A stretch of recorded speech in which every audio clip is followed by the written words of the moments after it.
Did you know you can use Ableton Live's Grain Delay to create lush, evolving ambient textures? This tool transforms audio into dynamic soundscapes by breaking it into tiny particles called grains. Let's explore how to use Grain Delay to craft captivating atmospheres. Start by dropping Grain Delay onto a sustained sound like a pad or vocal note.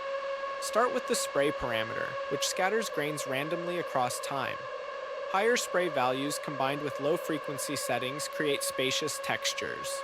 Automate the pitch parameter to introduce gentle harmonic shifts and give your sound a sense of evolution. To build density, increase feedback gradually, allowing grains to layer into rich cascading textures. Be mindful of high feedback values as they can overwhelm your mix.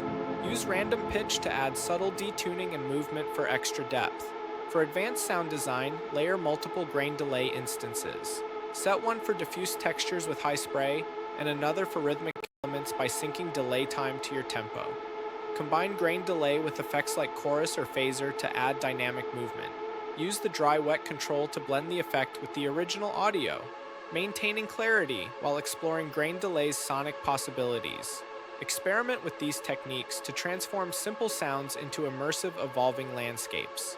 Want to master Ableton? Comment Ableton below, and we'll send a link to our free Ableton Live tools and resources.